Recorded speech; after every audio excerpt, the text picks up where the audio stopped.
En bref, 3 informations. D'abord, sachez que l'ancien boxeur professionnel qui devait être jugé hier soir en comparution immédiate pour avoir frappé 2 gendarmes samedi dernier a demandé que son procès soit reporté pour avoir le temps de préparer sa défense. Il aura lieu le 13 février prochain. En attendant, Christophe Détinger a été placé en détention provisoire. Ensuite, notez que la cagnotte lancée par le président de la région Sud Provence-Alpes-Côte d'Azur, Renaud Muselier, pour soutenir les forces de l'ordre blessées lors des manifestations de Gilets jaunes, connaît un succès retentissant.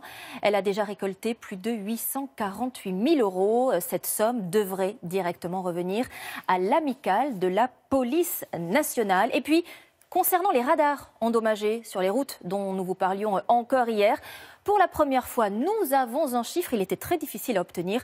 Christophe Castaner, le ministre de l'Intérieur, annonce que près de 60% d'entre eux sont aujourd'hui dégradés.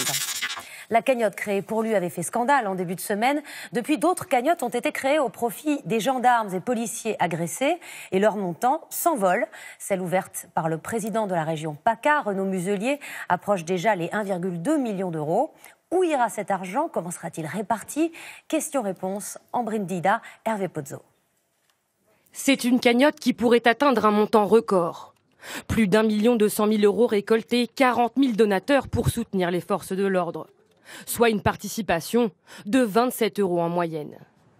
Cet étudiant a donné 10 euros. J'ai décidé de donner parce que déjà j'étais très choqué par les événements qui se sont déroulés à Paris. Et je pensais que la cagnotte en faveur du boxeur était écœurante. Mais que va devenir cet argent? Créée par Renaud Muselier il y a 48 heures, cette collecte a pour but de soutenir les forces de l'ordre. On va apporter des moyens financiers à tous ceux qui ont été blessés, qui sont victimes dans le cadre de leur travail. Il a décidé de reverser la somme à l'amicale de la police nationale. Pompiers, gendarmes, policiers, cette association aide tous les agents de la sécurité intérieure. La cagnotte sera-t-elle taxée?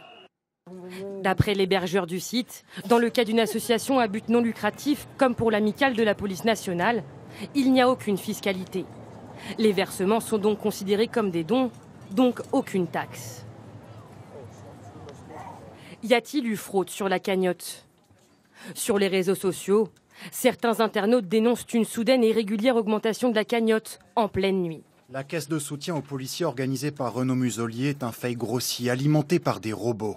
Mais le responsable du site s'en défend.